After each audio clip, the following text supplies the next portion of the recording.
Welcome to Think Easy Podcast, the show where we explore the fascinating world of psychology, emotions, and human behavior. I'm Zuno, and today we'll uncover Part 2, the science behind the spread. Let's start with something so ordinary you don't even notice it.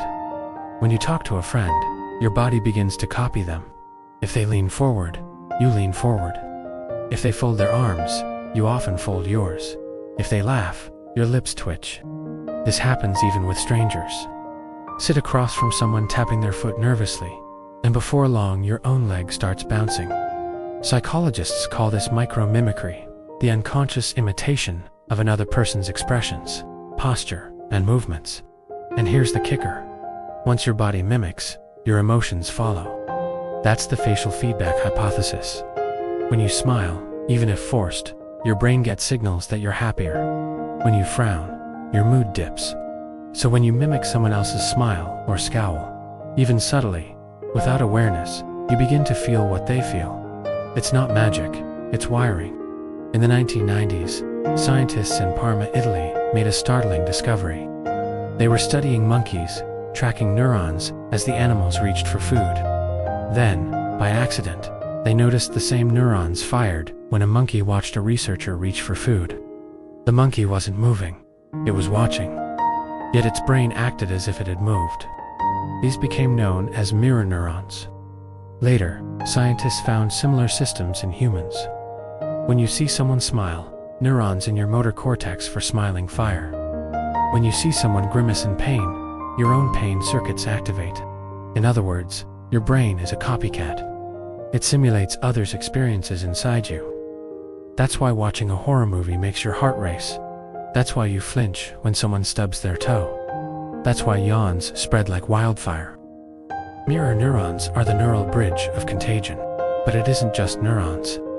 Your body chemistry joins the chorus. When people gather, their hormone levels begin to sync. Research shows cortisol, the stress hormone, rises collectively in groups under pressure. That's why anxiety at work spreads like wildfire. One stressed manager, and suddenly the whole team feels it. On the flip side, oxytocin, the bonding hormone, increases in groups experiencing trust, joy, or intimacy. That's why shared laughter feels so connecting. Why group rituals, from religious services to sports chants, bond people so tightly. Your bloodstream becomes part of the contagion. Even more fascinating, our bodies literally synchronize. In one study, researchers measured heart rates of couples in long-term relationships. Their rhythms synced. Their breathing patterns aligned.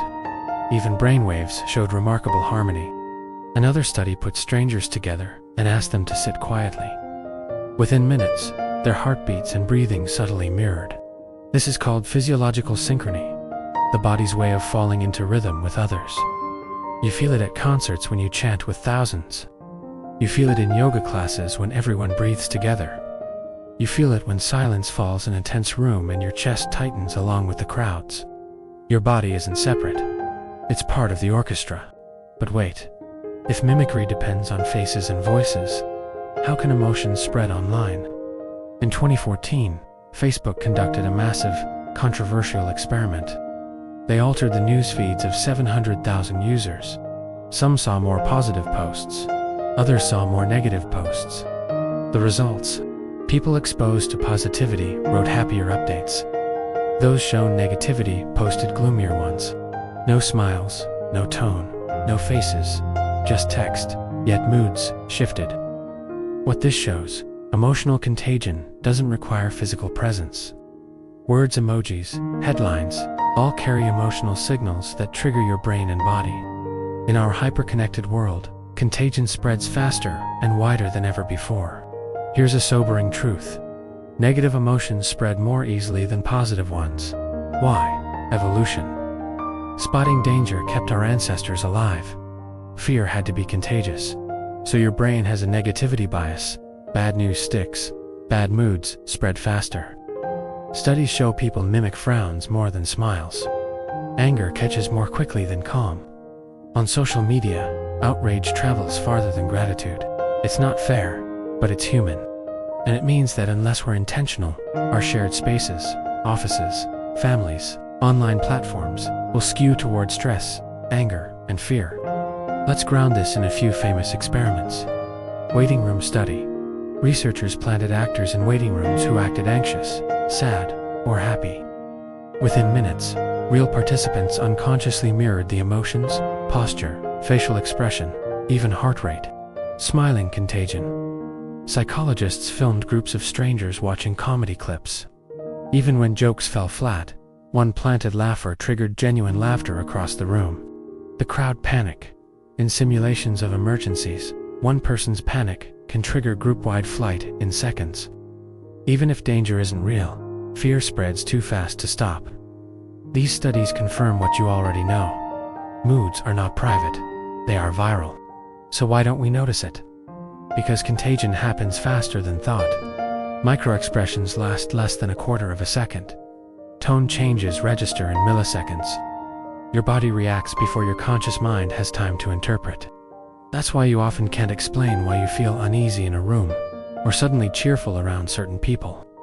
Your nervous system caught the mood before your mind caught the clue. So let's gather what we know. Mimicry spreads expressions and posture. Mirror neurons simulate emotions. Hormones rise and fall in groups. Heartbeats and breathing sync. Digital platforms amplify contagion without faces. Negativity spreads faster than positivity. And all of this happens before we even notice. That's the machinery beneath the mood. That's the science behind the spread. And here's why it matters. Once you understand the mechanics, you start to notice them in real time. You'll catch yourself mirroring a coworker's stress. You'll recognize the rising tension in a room. You'll realize your social feed is shaping your mood. Awareness turns the invisible visible, and visibility is the first step toward choice. So far, we've talked about how emotional contagion spreads. The science, the neurons, the hormones, the experiments. But what does this look like in daily life? How does it shape your mornings, your meetings, your relationships, your children, even your encounters with strangers? That's where we're heading next. The everyday ripple effects of emotional contagion. The places you feel it most, often without realizing it.